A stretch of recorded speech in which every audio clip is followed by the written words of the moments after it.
faɗi me kake so? Nura. Na'am. Nura idan ka guje ni. Nura a haka Nura tsakanina da Allah idan har ka ga bai magana da kai yanda nake so ba.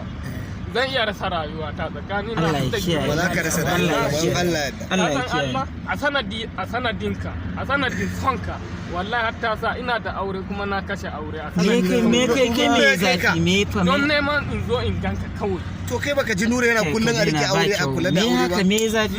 Ni waƙoƙin da yake suna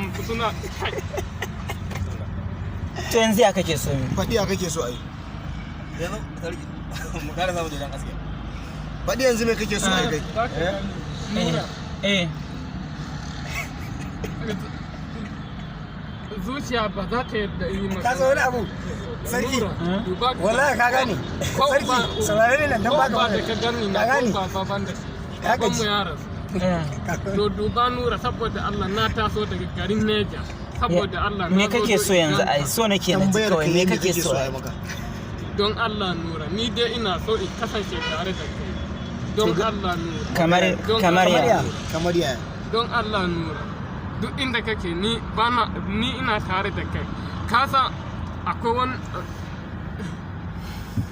Nura don Allah na ce maka ni bani da wani uzuri in ba da ke in ganka tare da ni don Allah kana jina don Allah ya kaji kana jina kai hakuri yanzu ba ka ganshi kun gaisa ba Nura ka dai ji ma kudirin kuma abin gaskiya bai Nura abin da kake faɗa ba abu ne wanda zai yi ba ka guje ni tsakani na Allah zai iya irata rayuwa dan girman Allah ka daina faɗar haka ka daina wallahi tsakani na har da girman Allah wallahi ba musu an kai ba amma dai abin da ka faɗi gaskiya bai wa wallahi ka ga jiya a Kaduna ni kwana tun jiya ni taho a Kaduna ni kwana mu ka hada mana kuma ba wai musu mun kai sai ka buga waya aika muku wannan magana da ka kana jina wallahi ya zo karfe biyu na dare ya jani ya kai ni wani lungu a Kaduna ya ce man ko in bashi 6,000 ko kuma in rasa rayuwa in da yaudara ce yanzu kana jina amma dai ce mai Kano zani don Allah ya tausaya ma har rusunawa a gaban sa ne ina ta roƙo sa yawa Allah yawa annabi in bashi 4,000 wallahi yanzu